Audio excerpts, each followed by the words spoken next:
Nasa kabilang linya naman po si ASEC Rose Bautista mula sa Philippine Statistics Authority para naman po pag-usapan ang nalalapit na pagsisimula ng National ID System sa bansa.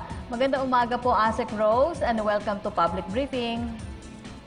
Magandang umaga naman sa iyo, Yusek Rocky at Sec Martin. Opo.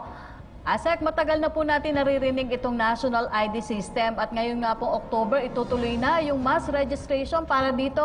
How would we go about this po? At paano po tayo makakapag mass registration while maintaining health and safety protocol? Yan yung pinakamalaking challenge sa aming implementasyon ng National ID itong taon na to. Ang ginawa namin, naglagay kami ng tinatawag, yung registration ay magiging 3-step process. So, yung step 1, ito yung pre-registration, pero ang equivalent nito ay talagang pagbabahay-bahay or doorstep interview ng mga targeted respondent. So, bakit targeted? Kasi pinili muna ang mga low-income household heads na galing sa listahanan ng DSWD at merong 5 milyon itong mga ito na i-cover namin in 32 provinces.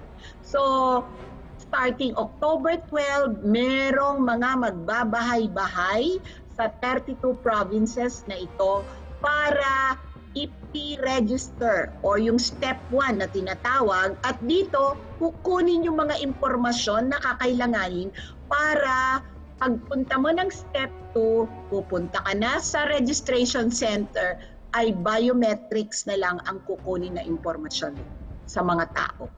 Opo. Tanong naman po mula kay Evelyn Quiroz ng Filipino Mirror. One of the duties of PSA is the enforcement of civil registration functions in the country. During the total lockdown beginning in March up to June of this year, almost all government offices came to a standstill.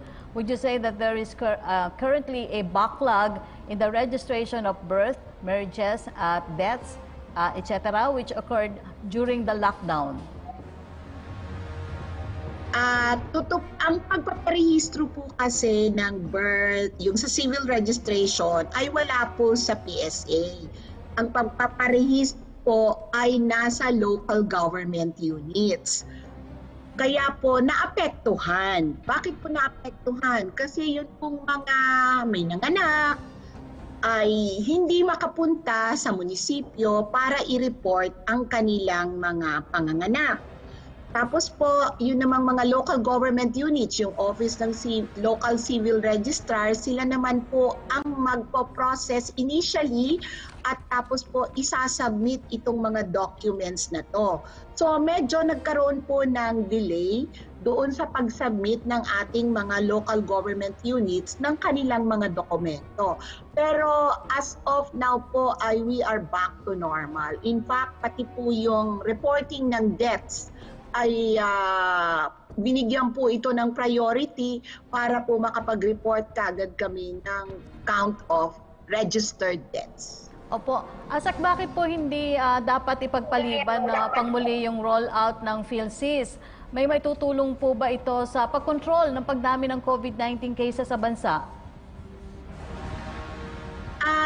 Hindi naman po talaga sa pag-control, pero tiyakin po namin na ang proseso ng pagpaparehistro, yung pagpunta nila sa registration center, meron pong schedule yon, may araw, may oras, kaya po kontrolado, hindi sila magsisiksikan, kaya madali pong mag-control, kaya in that way, maiiwasan po natin yung posibleng magkahawaan yung ating mga nagpaparehistro. At meron po kaming mga dinidisinfect po namin, may mga processes na ginagawa doon sa machine at pati yung mga hinahawakan ng ating mga magpaparehistro. So, ito po ay part of the health and safety protocols na i-implement sa lahat ng registration center.